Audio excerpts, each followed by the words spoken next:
This is the Exploring Astrology Podcast, and I'm your host, Adam Summer. It's time for a new story. I suggest that the stories we need turned up right on time about 5,000 years ago.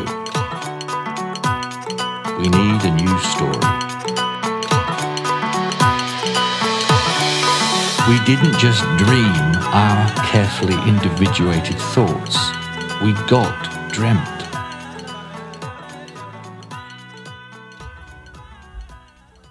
Why, hello there. Welcome to another podcast, this one on Chiron. And the title of it is Timeless Teachings. I've been doing a lot of talking about Chiron as of late, and this is the final step, really. And what it's going to, well, not the final step, actually, because it's part one of a two-parter. I had way too much information to cover for one podcast, and so I decided that this is part one, and what we're going to do is explore the archetype of Chiron in essence, and do a little transit work and talk about the current sky, but save part two for 2018, right before Chiron moves into Aries. And so I'm recording this on the 29th of October, 2017.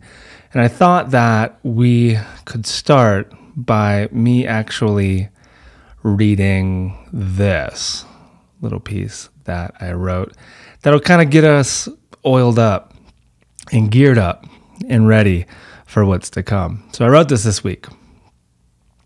On November 1st of 2017, thousands, if not millions, of astrophiles will be celebrating the 40th anniversary of the discovery of Chiron. Rumor has it, the party will be held somewhere between Saturn and Uranus. If you need me to forward you the invite, I will. This immortal centaur will finally be making it over the hill. His midlife crisis is finally in sight. Now, whether mythical hybrids experience such challenges along their path, we do, and that's what matters. We are a decade short of a full orbit of having known about our favorite wounded healer. And it's this final fifth of a stretch that has me singing to the moon, hoping she is relaying my songs to him. Now, before I share these songs with you, I would like to acknowledge all the amazing astrologers who have been pioneers with Chiron, unafraid to turn the key and see what's on the other side. From Barbara Handclau's Kundalini Insights to John Updike's masterful novel, The Centaur, from Elias Lonsdale's Alpha Omega time-traveling Chiron, and the movie, Chiron, Moonlight, from that insightful astrologer to the next and all those to come. Thank you. It's not easy work. Chiron's a tough teacher, and in the most skillful of ways. He is a key as well. When we commit to doing the work, he gives us the key that finds the keyhole. What it reveals is different for everybody, yet the feeling is the same. That is, we are not alone. Space is 10,000 faces, all of which invites us to visit their weird abodes. So the key. All symbols are charged with meaning, my friends. Astrology symbols are no exception to this rule. People can give them meaning, we can all agree on that meaning, yet always beneath the consensus there is another meaning entirely, something intelligent and alive. Most would agree Chiron's symbol is a key. Its base, a circle with a vertical line reaching upwards, with two more lines pointing up then down at 45 degrees. A key to what, though? A chest? A door? A heart? All of the above? Again, it is my feeling it opens something different for everyone, but the quality of the landscape is the same. Alien, yet eerily familiar. Or the worldly would be a good word for it. Being that Chiron eccentrically orbits between Saturn and Uranus, breaching both of their orbits as well, he's an intermediary between the two, a kind of messenger for these realities, never taking sides. Saturn is this world, the reality we can agree on and pay taxes to. Uranus is another world entirely, one which resembles getting woke in the Matrix.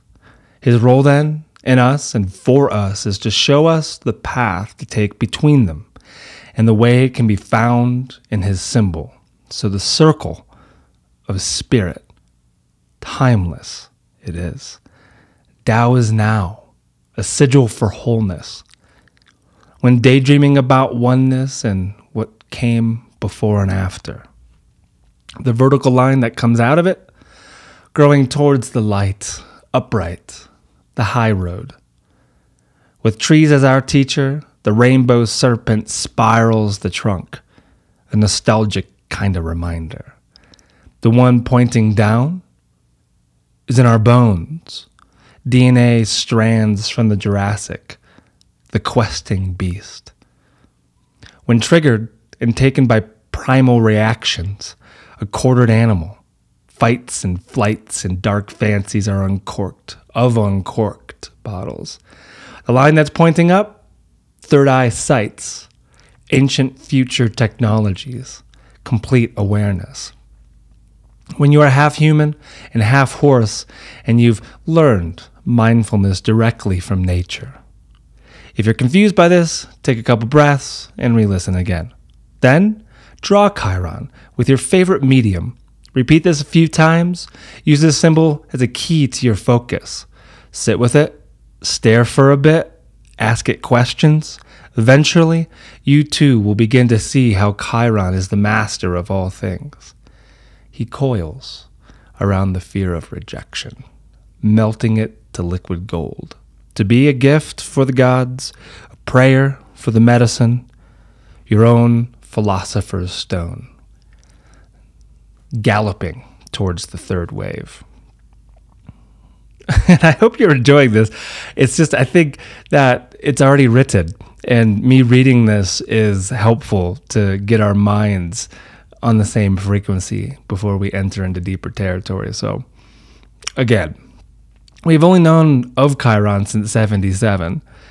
He was an early Taurus when discovered. Now, he's sailing the same waters of late Pisces he was navigating for most of the 60s. Chiron likes Pisces. He spends the longest amount of time there. Maybe it's a longing for his mother who abandoned him at birth. She was a sea nymph after all. Or maybe it relates to rapture with the truth which seeps from there.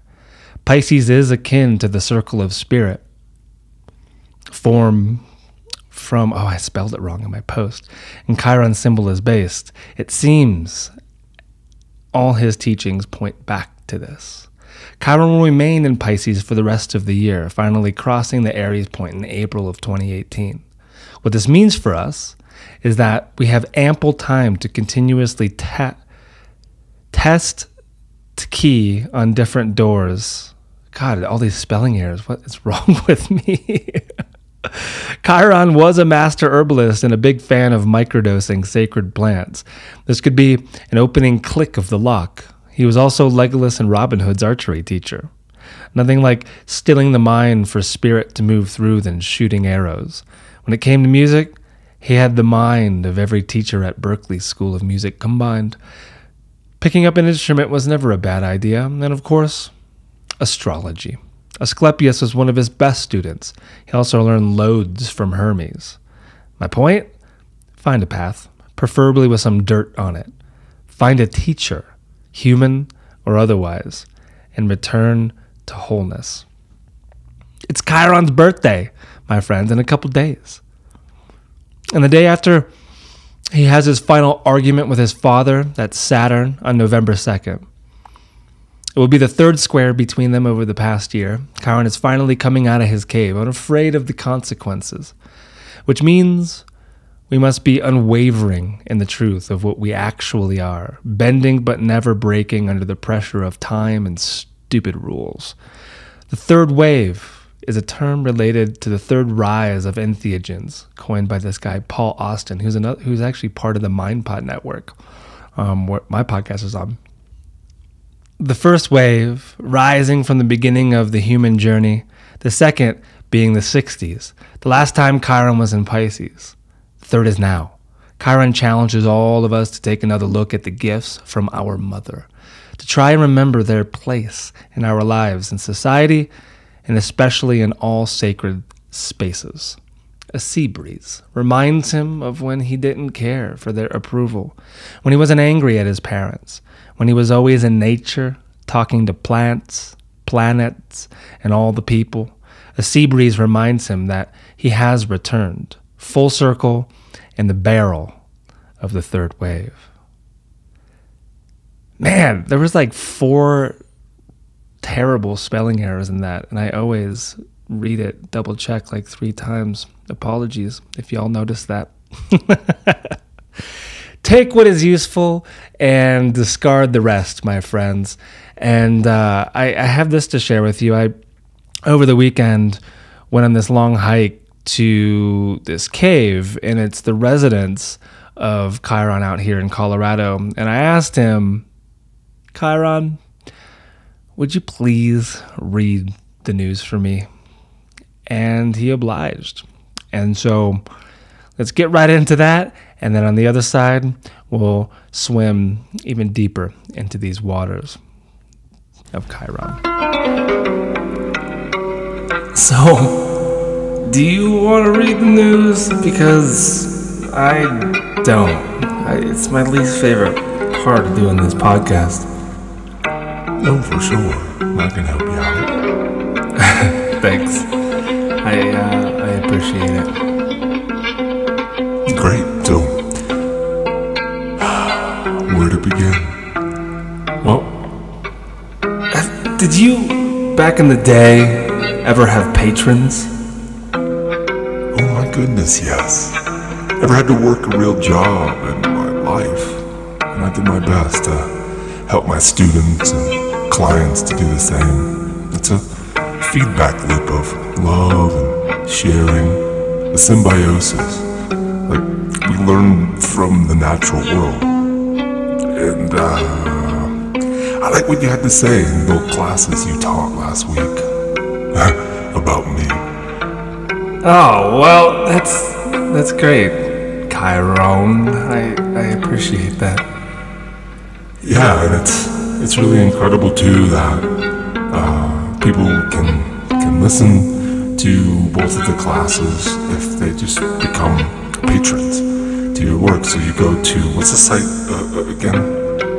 It's patreon.com/exploring astrology. Yeah, that's it. There's so much on there.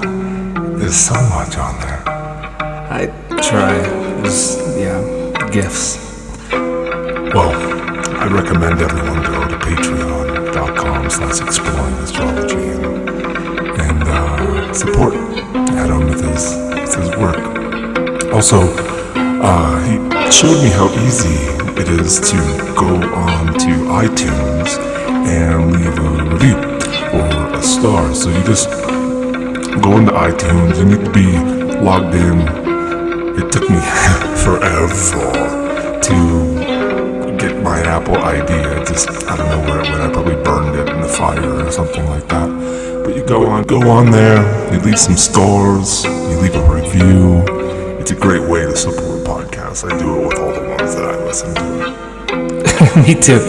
Yeah, it feels good. It takes like 60 seconds to do it, yet nobody seems to do it.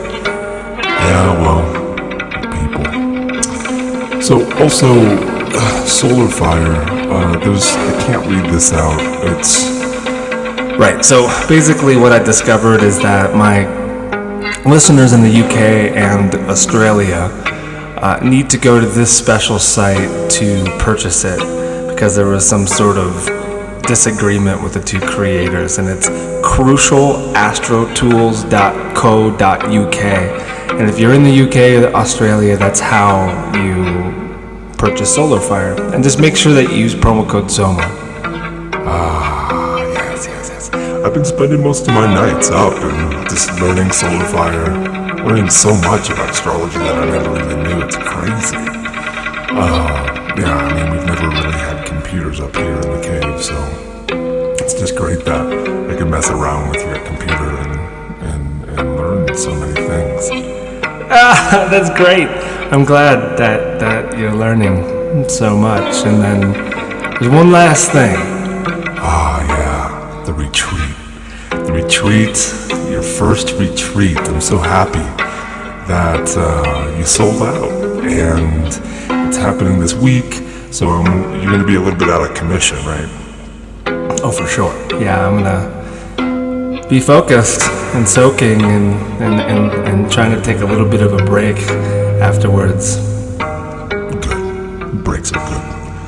But also, you created this promo code Chiron that gives everybody 13% off of all your classes and all your readings. So if you use Chiron at holestoheavens.com, you get 13% off for anything that's on that website. And so that's about it. Chiron, thank you. You're amazing. Oh, Adam, you're amazing. No, you're amazing. I've learned everything I know from you. Well, I wish I could say the same.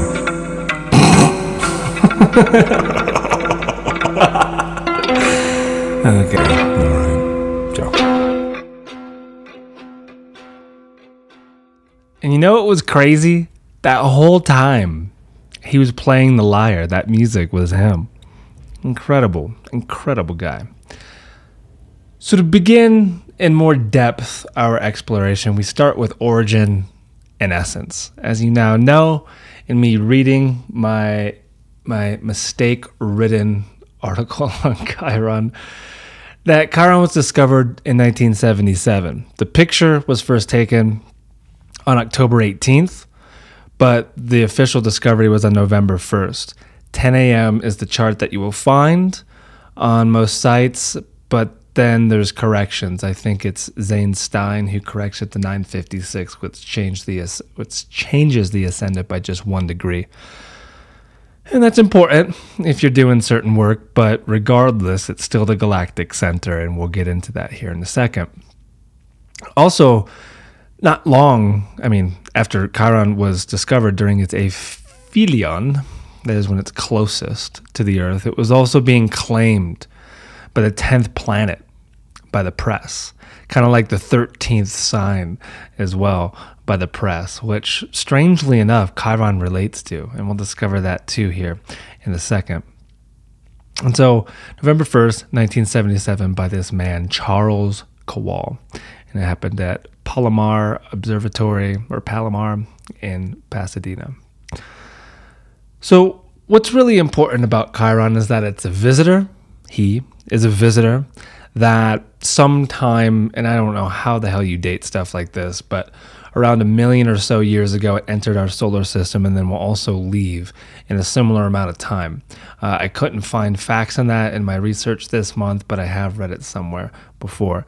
Now, I do find that really interesting because there's this whole 2 million year idea that relates to human evolution, especially in brain size. And I don't know, maybe the seed of a theory for one of you geniuses listening.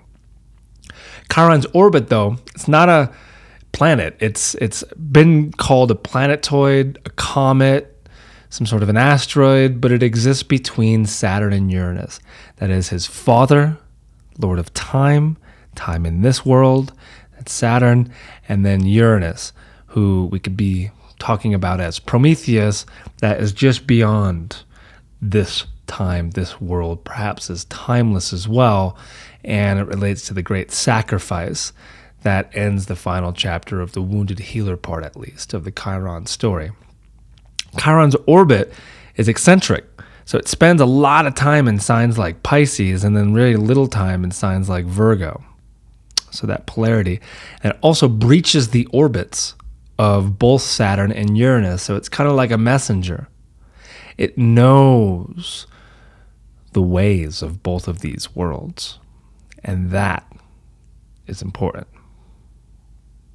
It's an intermediary, like I said, some sort of a path, like Ms. Clow's idea of the rainbow bridge between this world and all of the other worlds.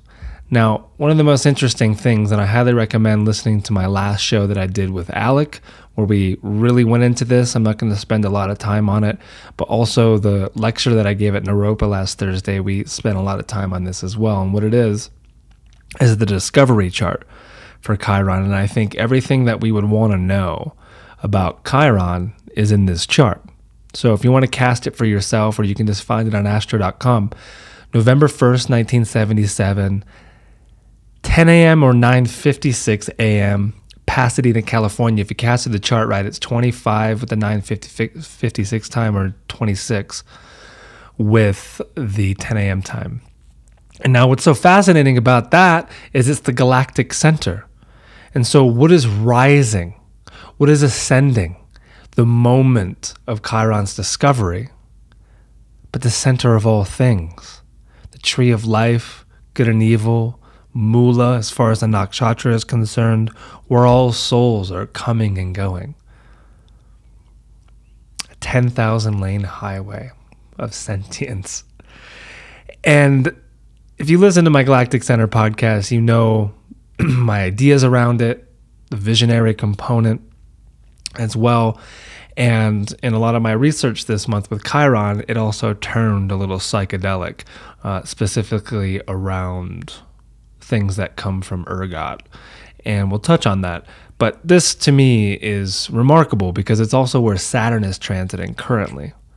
Saturn is revisiting the galactic center before it ingresses into Capricorn. So this is a big deal for our work with Chiron. And I think one of the most exciting things, and it's kind of like what has me howling at the moon, is the fact that we still nearly have a decade to discover certain things that we have not around Chiron. Because I've always felt, and it's something that I've been talking about this month, is the limited nature of seeing Chiron only as the wounded healer.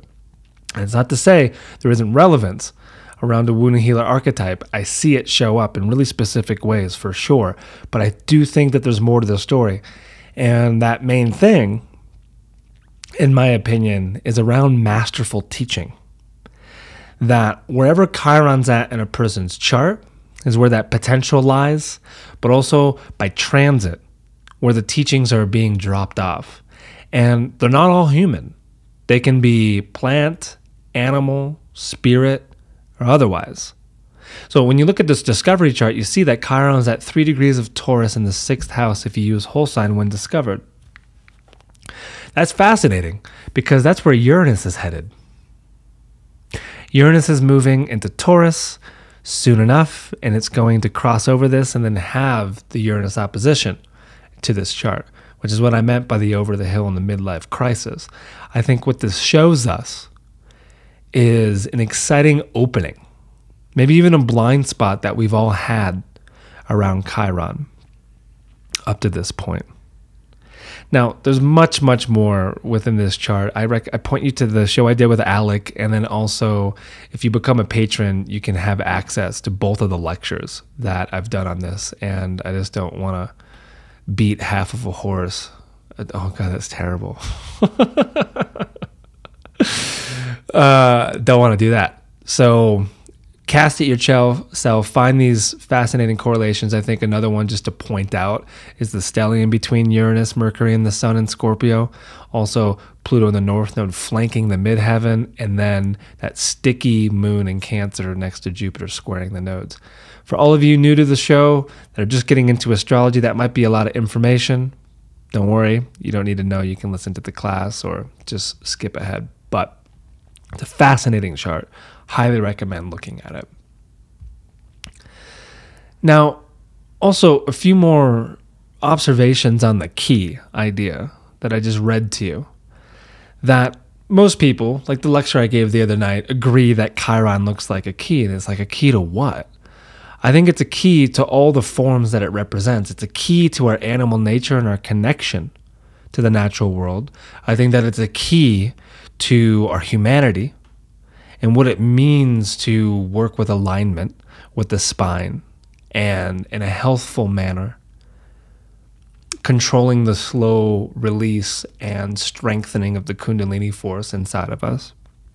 And as far as our divinity, It's a key to other worlds if we do that work here. That is, work with our primal instincts and work with our wild minds, and then we can have access to Uranus and beyond.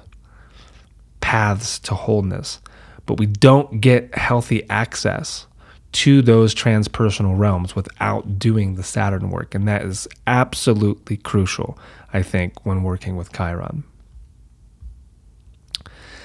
That when it comes to the wounded healer, right, there's two main ways that I see this as showing up. And one of them is incredibly positive, in my opinion, and the other one is a little bit confusing, especially in our culture.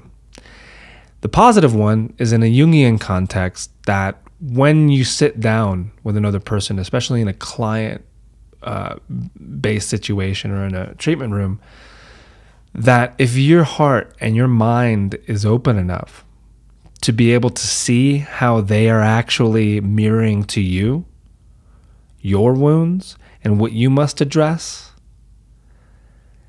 just as much as you're doing for them, because they're the ones that are coming to you, that process, that kind of symbiotic transference in some sort of sense, or a mirroring, is as far as I understand it and how I've read it before, part of the wounded healer archetype. That a lot of people get really stuck before that phase, even thinking that they're not ready, that they haven't fully cured their addiction or their trauma or whatever it might be, and they're not ready to work with people. And what I always say to people like this is, you are ready. And in fact, there's remarkable lessons and breakthroughs along your healing path by entering that space. And so I highly recommend that you do that, because you're never going to be ready. Doesn't matter how many weekend workshops you do, how many certifications and degrees you get. You're ready enough if you know what you're talking about. And the other one was a little bit more sticky, and I've always, ever since looking at the Chiron discovery chart, related it to that Jupiter moon square to the nodes. And I will read a Tom Robbins quote to relate this. The shaman lives outside the social system, refusing to have any part of it. Yet he seems to connect the populace to the heavens and the earth far more directly than the priest. Now, this brings in the maverick quality of Chiron, thinking of him of living on top of that mountain that I visited in a cave away from city, and his students come to him. Right? There's not a lot of images when you look at all the art or hear the stories of Chiron buying apples and pears in the market. No, he's picking and hunting his own food. He's what many of us want to become: a hunter and a forager, and one who truly understands one's place in nature. But it's this idea of identifying too much with the shaman role or the wounded healer role that at this point can get a little dangerous. And I've already talked that one into a hole, but I think you all know what I mean. That it has nothing to do with me talking smack around people on a shamanic path or working with magic or anything like that. It's the overly identified ego with the idea of this, or like being a dangerous fake ayahuasquero or something like this, or like running any kind of meeting where you're entering the space that you're not actually ready for, and then it actually can create a dangerous invitation for spirits, for all else involved, and especially if you have dark intentions with who shows up. There's a lot of that getting around. And so that's what I mean by this. So there is relevance to the wounded healer, and I think that as well, whatever this story is inside of us, wherever Chiron's at by sign, house, and aspect in the natal chart, shows where this lives. And I don't know if it ever dies. I do know that our relationship to it can change, and I think that's where a lot of the work is, and perhaps that's the Saturn work, and it allows us this glowing, luminescent bridge into the transpersonal where we get access to Uranus, Neptune, Pluto, and beyond. An idea. And so, what other words relate to Chiron? I mean, we have the wounded healer, the key.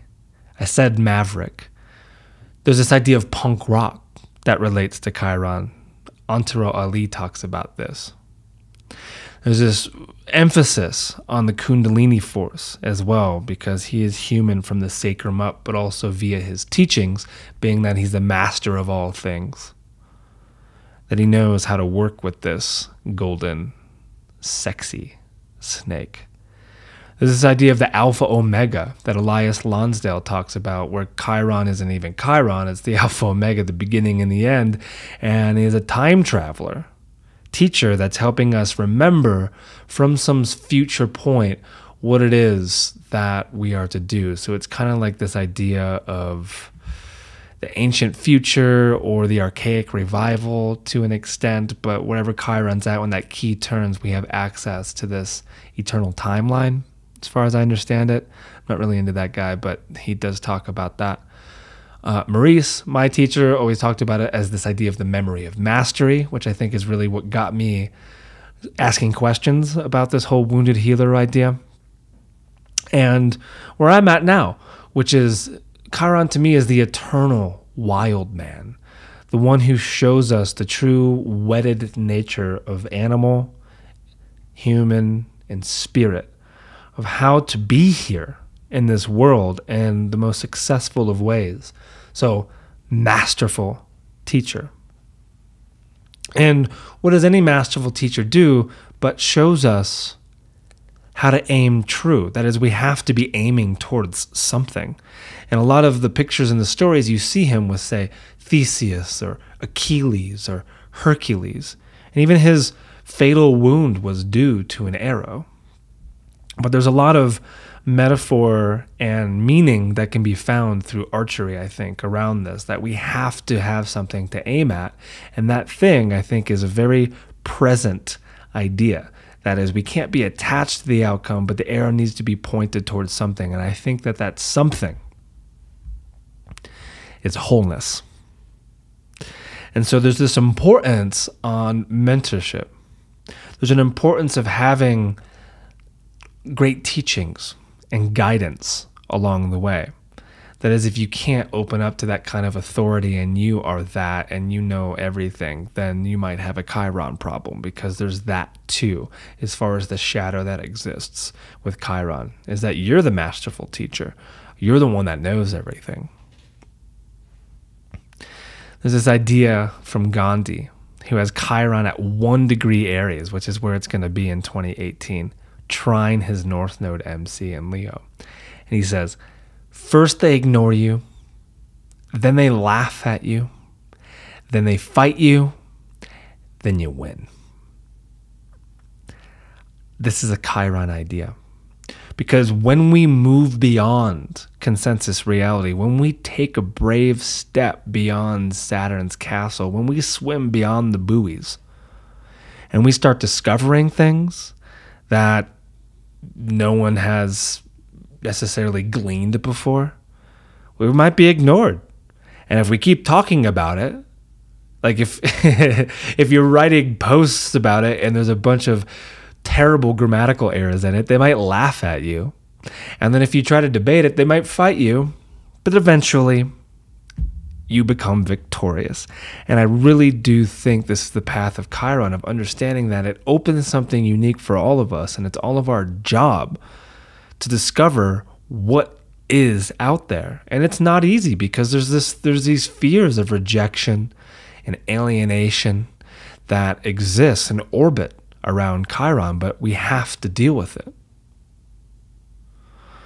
Now, another way of seeing it, as the powerful Joe Rogan would say, 100% of haters in this world are unrealized potential. Now, Joe is going through his Chiron return at the moment. 29 Pisces is where his Chiron is at. And that's true as well. Like, when you're putting yourself out there, like this, for example, you're basically a magnet for unrealized potential. Thank God I don't attract a lot of it, but if this was on YouTube, I would be certain of such a thing. And so really sit with these ideas, because Chiron creates a very strong cloud, I think, of lies in all of our psychology. It is, I'm not ready again. I'm not good enough. If I do this, my family and my friends are going to think I'm crazy or weird. Well, that's part of the individuation process, and you can stop short of doing it. No one says that you have to grow or have access to transpersonal realms. But I think your soul yearns for it. I think all of us are drawn to what's really out there. We all want to evolve if you're listening to this podcast, is my assumption. And so you have to deal with these thoughts. I do it all the time. Every time I do this podcast and I put it out there, I've said it before, but I'll say it again. I want to delete it. There's always something that I've said, or in the post that I read, I'm like, oh my God, that's been up for a week. I wonder how many people with Mercury and Virgo, or just with an editing eye, saw that and immediately were like, fuck this guy. He doesn't even know how to write. You know what I mean? That's where our mind goes. But the Chiron process, at least psychologically for me, it's like, what are you going to do? You did your best.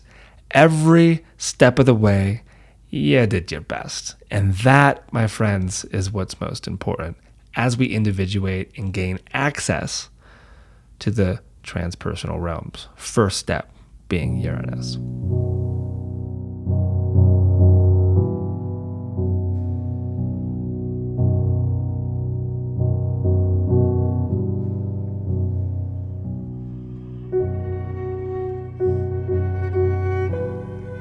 That music in the background is from the movie Moonlight.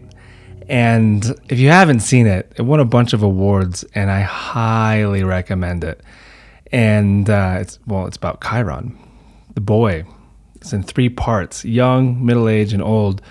His name is Chiron, and I didn't figure it out until like halfway through the movie, because they pronounce it Chiron, not Chiron. But oh my goodness, the story is a huge part about the rejection and the alienation and the mentorship as well that shows up with Chiron. So it's a great movie. Highly recommend seeing it. So now, let's talk about now where Chiron's at and what it's up to. So one thing is the final Chiron-Saturn square that's happening on November 2nd. Second is that Chiron stations at 24 degrees of Pisces on December 4th or 5th, depending on where you're at on the planet. And so I want to get into all of this. And the first thing I just want to talk about is the eccentricity of Chiron's orbit.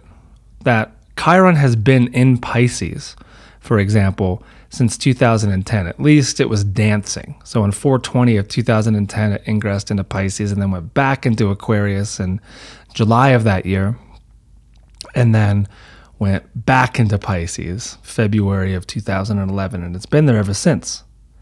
We'll move into Aries on April 17th of 2018, back into Pisces in September of next year, and then finally secure itself in Aries in February of 2019. Now, it spends the longest time in Pisces. Like I said, and what I read, he likes it here. And the speculation, I think, is around the masterful teaching and knowing how to find what many call the flow state, the great remembering within particular practices. That its opposite sign, its ruler, according to many astrologers, Virgo, it only spends a couple years in. Last time Chiron was in Virgo was in 1993, and then it moved into Libra in 95, so just a couple of years.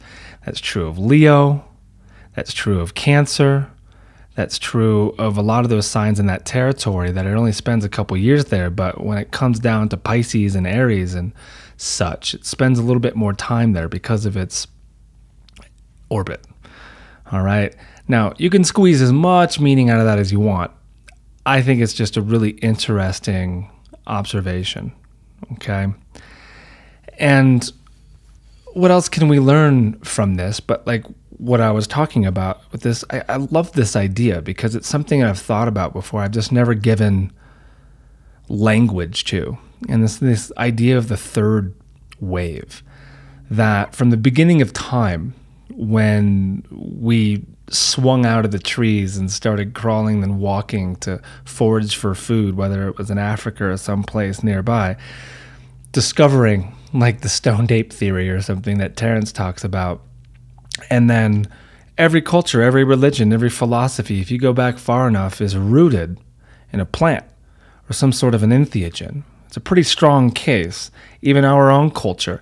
I was giving this lecture on Chiron the other night at Naropa, and there was only one person, maybe two, in the entire room that was aware of the Eleusinian mysteries, which is the psychedelic history of our own culture, Greco-Roman, assuming that.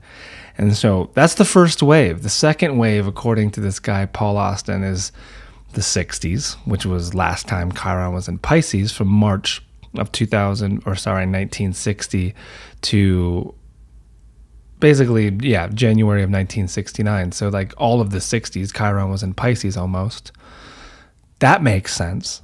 And then now, just before the end of the world, 2010, 2011, it moved into Pisces and is still there. And just look at the world through the lens of the reality tunnel of the West is definitely the third wave. With the popularity of ayahuasca, of microdosing, of the legalization of cannabis, of all the research that's now being done in hospitals, of the expected legalization and use in psychiatry of MDMA. I mean, like, this is a really exciting time, I think, for kind of defragging our thinking around these plants, because so many people, especially the older generations, have been brainwashed about the power of these plants. Now, of course, they're not for everybody, but they should be legal. They should not be Schedule 1, and they should be used like a microscope is used in biology for psychology and also for spiritual growth, my opinion. But this is the idea of the third wave, and it's something that is really interesting when looking at Chiron's time when it's in Pisces. Now, this square with Saturn is also a really big deal. Think about it as Chiron and Kairos, or Chronos versus Kairos, these two different qualities of time. Saturn being the Chronos, the linear time. We're born, we live, we grow old, we die, those types of things. And then Chiron being this key to Kairos, which is the right time, or the magical time, or the time that creates coincidence and synchronicity. The very strange overlap between dreams and vision and reality.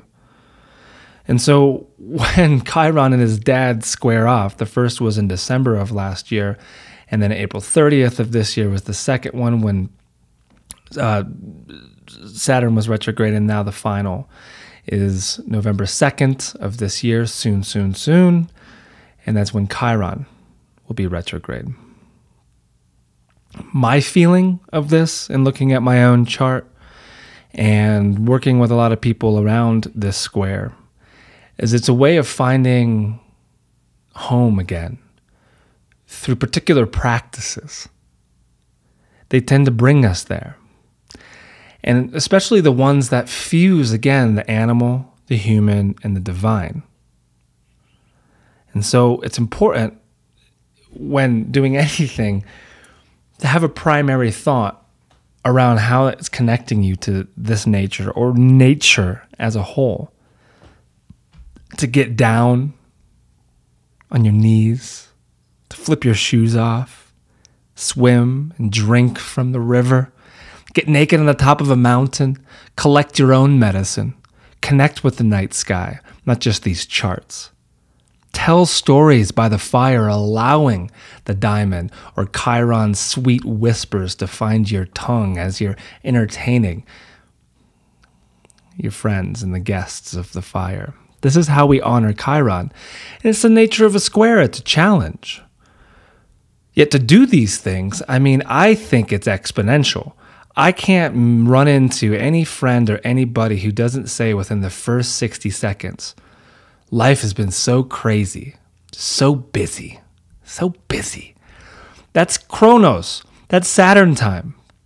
How about making it a practice to, even though you are busy in all of this, to try to manage that a little bit, to create more space for Kairos and magic, but also not saying it, because when saying, the utterance of such an idea strengthens it. So the more you say, I'm so busy, I don't have time for anything, the more energy you're giving to the negative elements of Saturn, is my opinion. And so I like to think a bit like this too.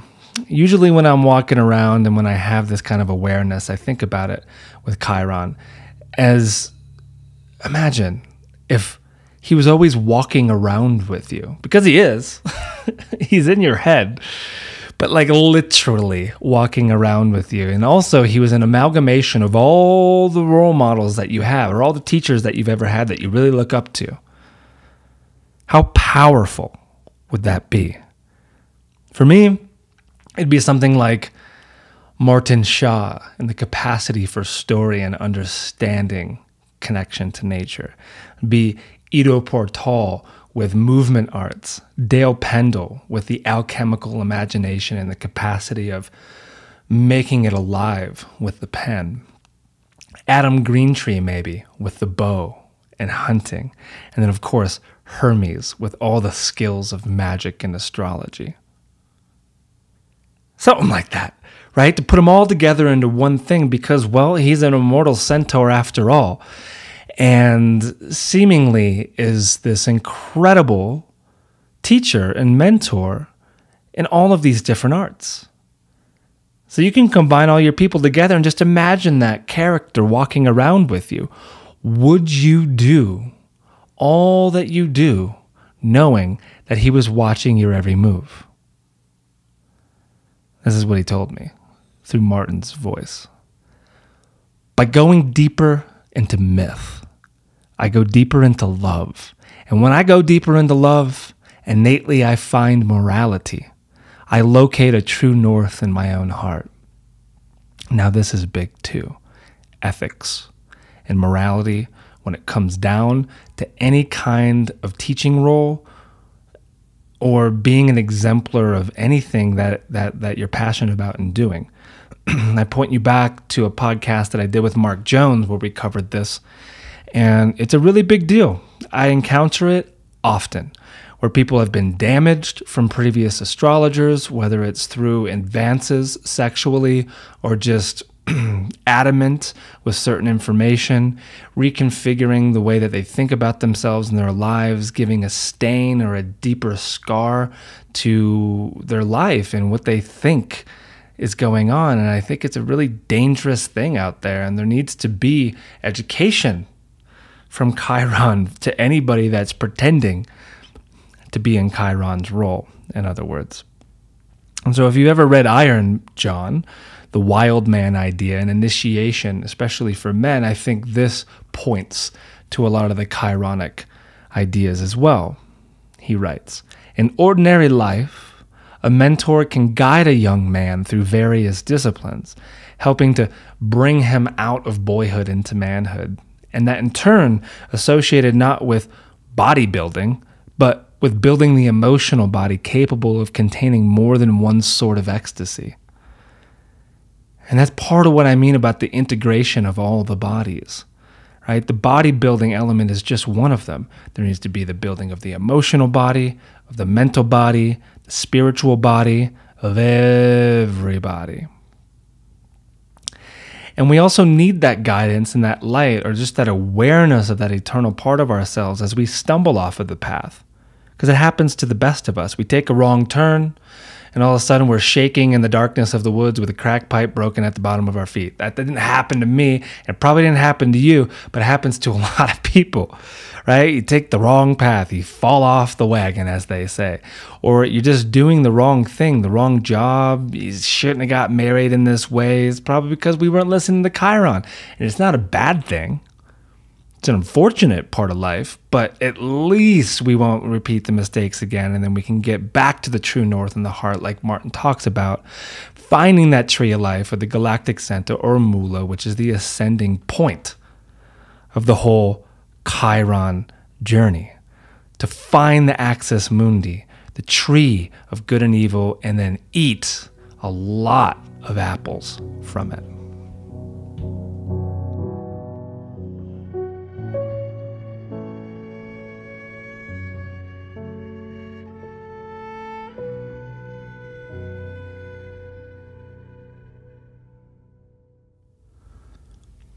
So one of the most interesting correlations that I have stumbled onto in my research on Chiron relates to the road to Eleusis, and also into Sandoz laboratory and the second wave, and perhaps to where we're at now.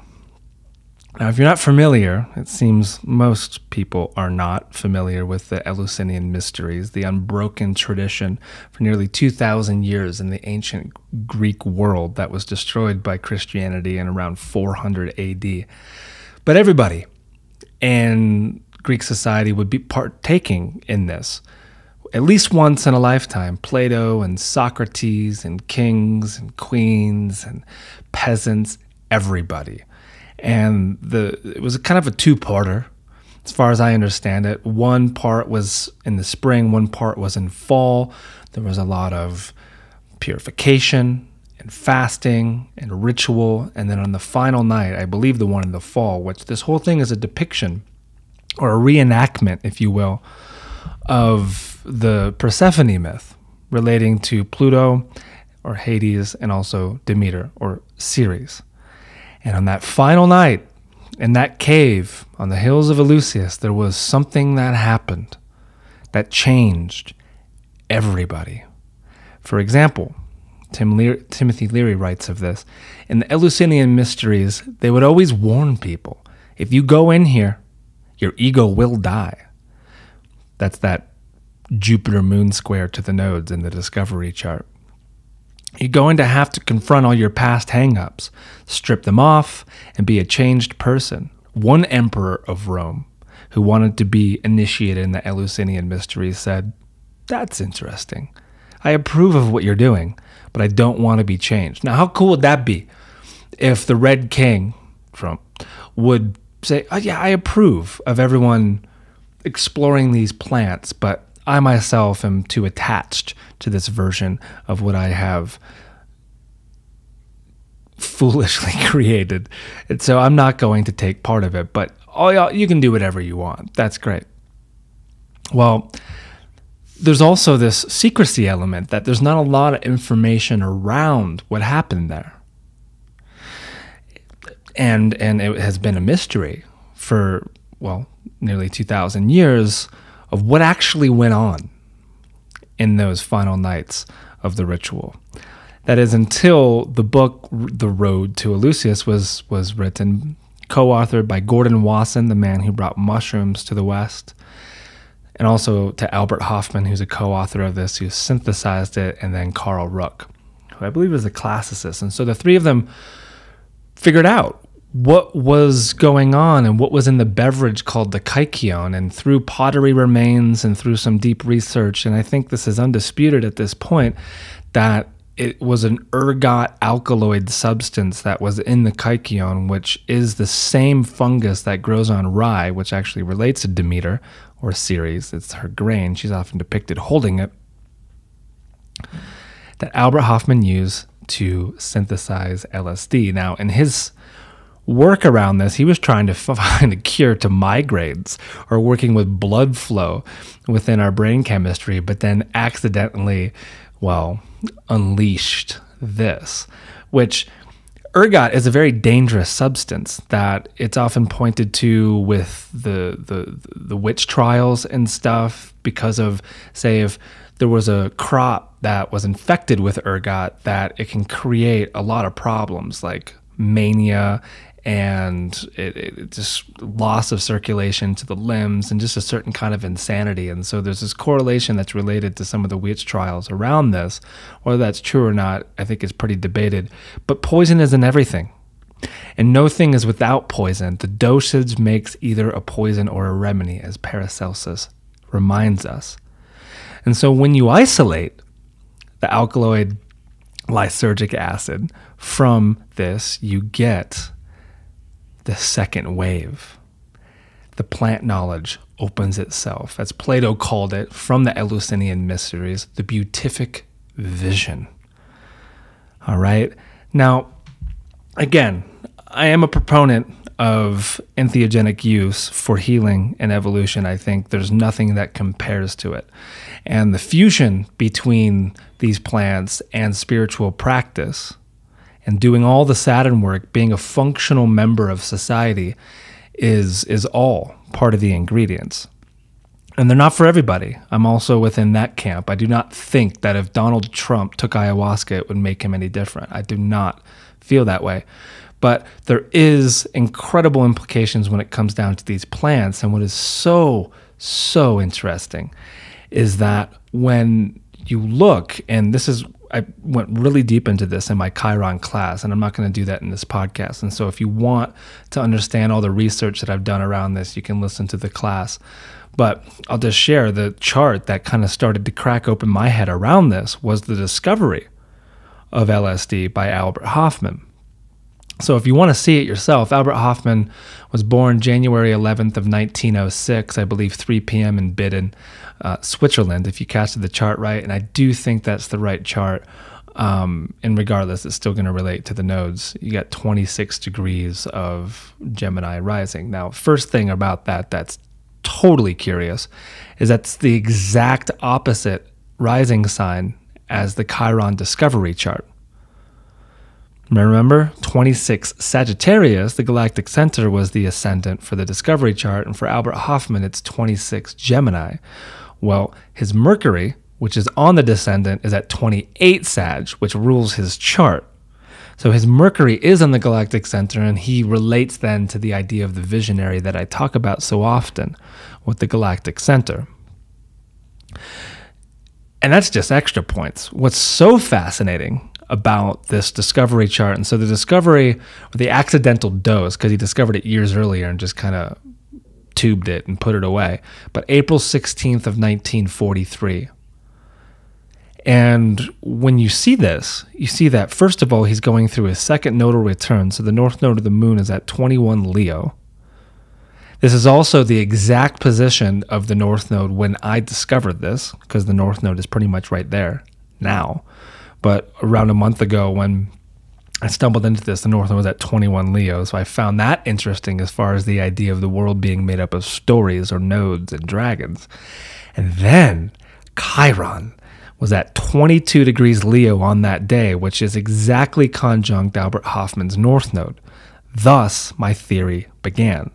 And I have in a folder, I think, about 50 charts of examples of people within the history of LSD, everybody from Francis Crick to Steve Jobs to Alex Gray to even myself, and the life-changing experience I had with LSD when I was a younger buck. But 22, when you see that exact transits on something that changes the world, like this discovery, you should ask a couple questions and do some research. And basically, what is a strong part of my understanding now is this element of Chiron relating to pharmacology. There's this amazing painting that I use in my class.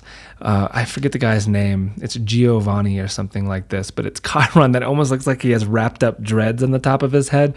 It's from the 18th century, I believe, and a bunch of his students around him in his cave, and he's like blowing into the fire and mixing this pot as if he's making some sort of ayahuasca or maybe making the kaikion or something like this. But that's a huge part of who Chiron was as a medicine man. Hence the Wounded Healer Shaman part 2. But someone who understands the plants, their admixtures, how long to cook them, what the dosage is so they're not poisons, all of this kind of stuff. And you see that in a modern sense, at least in the second wave, this influence is big. A chart that I use, because he was one of the first psychiatrists that received LSD from Hofmann back in the 40s and 50s, is Stan Grof. And this quote is an important one because, like the telescope is for astronomers and also us astrologers, or the microscope for biologists, psychedelics can be that for psychiatry, right? Or also just deep inner work. And I think most of you listening, of course, know this. But also Chiron being the teacher as well of the god of healing, that is Asclepius, all the dream temples and the snakes and the curious ways that they would go about finding the root cause to any ailment was really interesting. Now, another thing as well, which relates to the serpentine, is Lilith. Now, this is something I wasn't even aware of until I started doing this research, and especially when I was teaching the class last Sunday, is that in a lot of people's first trips or to significant moments in the history, specifically of LSD, but I would also assume for any awakenings in life, Lilith and Chiron tend to show up. For example, there's a silly one that I use, but in early June of 2013 is when Russell Brand got that Kundalini tattoo on his pointer finger, his Jupiter finger, and Chiron was exactly conjunct his Lilith. And that was a part of his awakening. I think that's when I started taking Russell Brand a little bit more seriously, because he was such a gong show before that when he was not sober and everything. Something else I've realized, and this is just in my client work, is that Chiron tends to have a particular opinion and strong relationship to alcohol. That is, he doesn't like it. That it was part of his wound, actually, whether it's through the Hercules story or the battle of the centaurs with the Lapiths. Alcohol was involved in both cases, with centaurs not being able to control themselves, including himself, thus the accidental wound that occurs. And I've also seen this in a lot of charts of people that have strong Chiron that don't drink. And it's because their dad was a drunk or their mom was a drunk or something like this. But there seems to be something around Chiron with alcohol. And you would assume, because he's different than all the other centaurs, that of course he too does not drink. But he's into the plant medicines. Fascinating, right? Also, what we can do here is, I talk about working with clients, but I can share a few stories that I think are really interesting. Ones that are recent and ones that even relate to me, and trying to make this point drive home. So for example, we just lost Tom Petty. And where was Chiron when Petty passed? But exactly conjunct his North Node. To 1 degree away. It was 25 Pisces. North Node was 26 Pisces. Running down a dream, right? Or something like this. But like a moment, and I started seeing this as well with death charts, is Jupiter has always been my go-to in death charts, and it's true in Petty's chart, because Jupiter is conjunct his sun in the death chart, but also Chiron on the North Node, and so it offers a different angle. Perhaps the key turning to offer a novel, mystical kind of context of what's coming. And what about a death to a career with the perv Harvey Weinstein? And you see that with Chiron, with his chart, it's transiting his sun within a couple degrees at the moment. Also, his Chiron natally is conjunct the MC in his moon, and Pluto is within degrees, and it's also where Lilith and Saturn are heading. Early Capricorn. And you see that, I mean, of course, this is a multifaceted idea, but I think regardless whether it's a mystical experience, a painful experience, one that destroys your career, whatever it is, it always relates to the same thing, which is basical, dyslexic moment, masterful teaching. There's something being taught to the soul in these moments wherever Chiron goes. So for example, myself, I was born with Chiron conjunct the sun and the MC. Well, when my father passed in September of 2000, the moon was applying to my Chiron, and Saturn was within 2 degrees of it. It was basically at the midpoint between my sun and Chiron. Exactly on my midpoint, Saturn was transiting. And Saturn, Kronos, being Chiron's father, and then the sun as well, like you see, like, well, that was the beginning of a very interesting teaching that I was given by Saturn and Chiron. By not really growing up with a father in my teens and middle ages and stuff like this, and also everything that then happened around the rest of my family because of it. when you can look back and see things as blessings or as teachings, it really helps to release the trauma, in my opinion. And this is partly what Chiron is teaching us. He is showing us that even immortals are not immortal, right? Take himself as the example. What the paradox is of being accidentally shot by a arrow dipped in Hydra blood, and the paradox of not being able to heal himself, yet he's the greatest healer that ever was. And so longing for death, longing to release from this suffering, he sacrifices himself, which I think is a key Chiron word, for the greater good, which naturally is Uranus.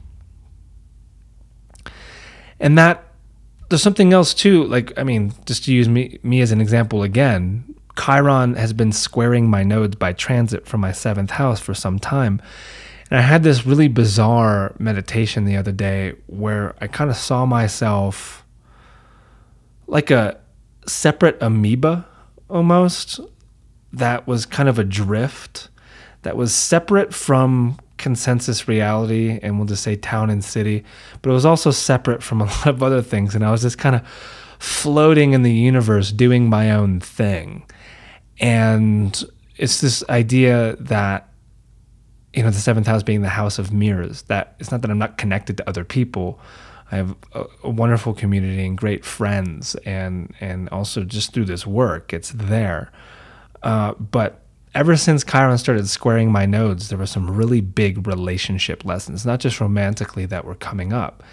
And it was mainly showing how a planet, when it squares the nodes, especially on the move by transit, can be this very irritating distraction to writing what it is that we need to write around the North Node, or also finding the bounty and the recharge that exists within the South Node. And so for a lot of this time that Chiron has been squaring my nodes, I think the word is annoyance. Like, I've just been really annoyed by how some people show up in my life, and then kind of had just a stiff arm relationship to it. But like, if this is how you are, this is how it's gonna be, then I think we're both probably better without this. But like big teachings, and they're not done, because Chiron is still retrograde and there's things happening. And so I offer you this to find Chiron by transit in your chart and to ask as objectively as possible, what are you teaching me? To not get focused on the wounded healer part of it. What are you teaching me? What must be employed? What are the practices? Where do I find these teachers, human or otherwise? As Gary Snyder said, who has Chiron conjunct the sun in Taurus, a wonderful teacher of the earth, find your place on the planet, dig in, and take responsibility from there. Don't be a scatterling, right? So, I have a long list here of other examples, like people breaking their backs when Chiron hits the ruler of the North Node, or people getting into chiropractic school. Actually, Alex shared that example, and the list goes on. But for you specifically, and if you need help with this, I'm your man. I'm pretty good with Chiron. I can help in doing this work. And so one last thing I want to mention before we begin to wrap up a little here is that there's something I've observed in my readings, in the people that I tend to attract through this podcast and my writing, and that is folks with Chiron in the South Node. I'm sure you're listening, and you have Chiron in the South Node.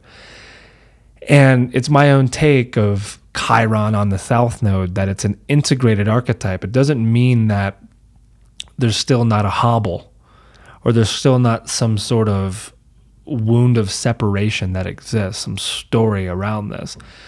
But the understanding, I think, or the identification around this archetype is a little bit stronger than, say, if you were born with Chiron squaring the nodes.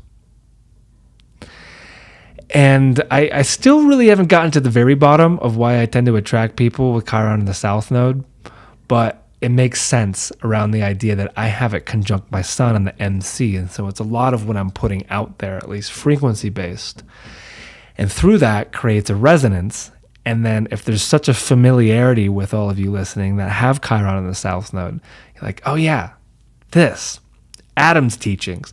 Adam, I like what he's saying because it makes sense.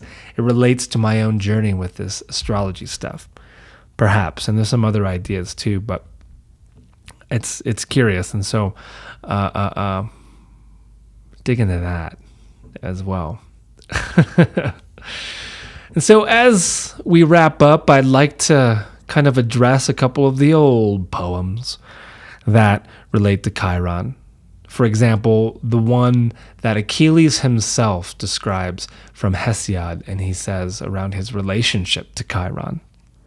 Pride rises up in me and draws me on, but I have learned to curb my grief in adversity and my joy in triumph. Mortals who have learned this can hope to live by reason. There are moments when it is good not to be too wise, that is, to hide your talons. But there are times, too, when taking thought is useful. It was brought up in the house, or I was brought up in the house of Chiron, the most righteous of men, and he taught me to act from a simple heart. And he also learned the lyre from him as well.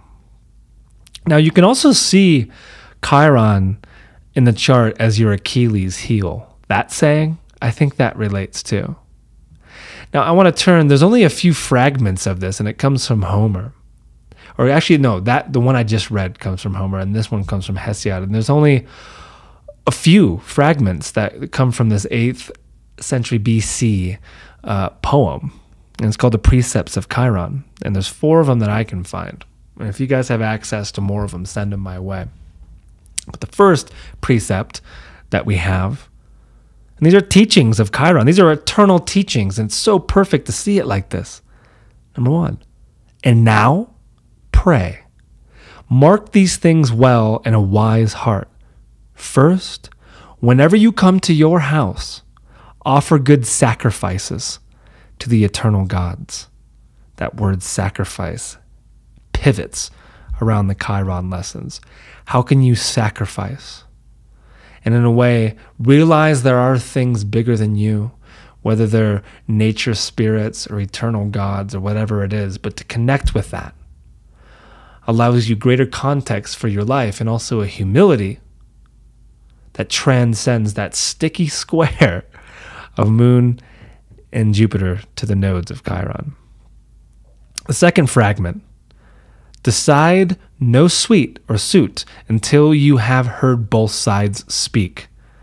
That is, develop no reaction, no opinion until you objectively listen to both sides of the story. That's wise, old Chiron. Fragment 3. A chattering crow. Oh, I can't read it. This is a puzzle. I'll read it anyways if you guys want to do it. I suck at puzzles like this. So this is a puzzle. A chattering crow lives out 9 generations of aged men. But a stag's life is 4 times a crow's, and a raven's life makes 3 stags old, while the phoenix outlives 9 ravens. But we, the rich-haired nymphs, daughters of Zeus, the aegis holder, outlive 10 phoenixes.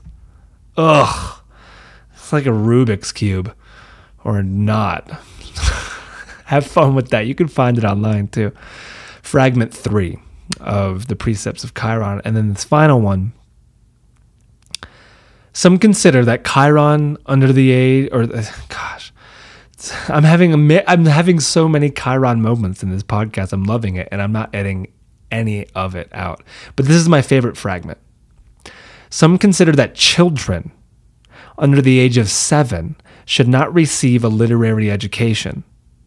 That Hesiod was of this opinion. Very many writers affirm who were earlier than the critic. Okay, I don't have to read that.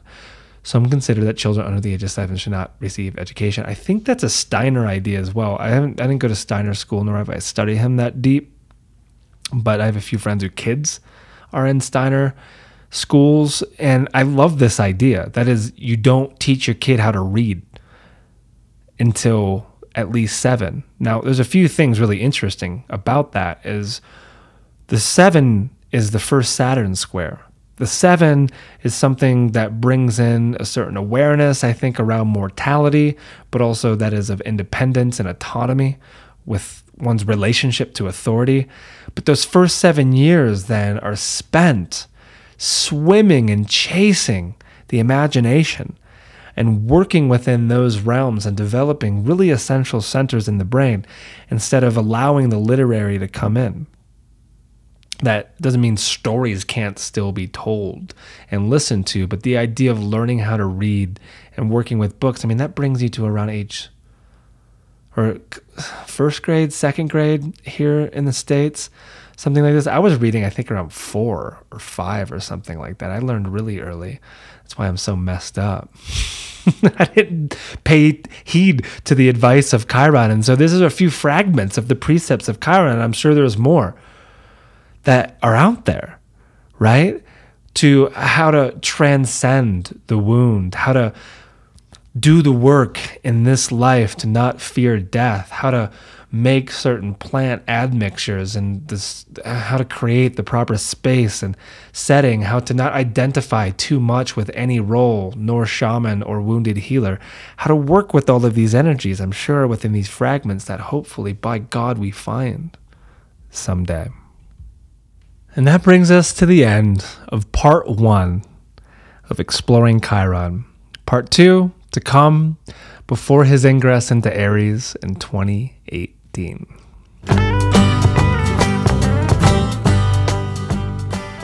Well, I hope that you enjoyed this. Remember to find 24 Pisces and 24 Sag in your chart. That's the square on November 2nd. Contemplate this square. Pick your teachers well, human or otherwise. Also use promo code Chiron at holstoheavens.com to get 13% off of everything. Also, patreon.com/exploring astrology if you would like to go deeper with all this information, to listen to the Chiron class at the $10 level, to be a part of the CIA raffle, the lunar raffle, to win a reading with me, and also listen to the Naropa lecture that I'm about to put up soon. And what I'm going to leave you with here is a little bit of a segue of some deep contemplative wisdom by the man that we all love so much, Alan Watts, who has Chiron in Pisces from an earlier time, not in the 60s, down in the 4th house opposing the moon in Virgo, the water course way. And then it's going to move into M. Ward, whose chart I do not have, but you will see why it relates on the tall, tall mountain and the wise man beneath the weeping willow tree. And you'll find your way. And so I'm off to my retreat, going down to southern Colorado to soak in some hot springs for my first retreat, and I cannot believe that we sold out, baby. So exciting. The next one planned for next December, perhaps in Guatemala. So if you want to come next time around, send me an email and I'll keep you on a list. All right. So thank you for making it this far, my friends. Big love, long days and pleasant nights. And I will talk with you sometime in the near future. Ciao. Thank you again for listening to the podcast. Sorry I wasn't able to share the song. YouTube is a bit more strict than the podcast apps. So if you'd like to listen to the whole show, go over to Spotify, the podcast app, SoundCloud, or really wherever podcasts are found. This is Tree Theater. Ciao.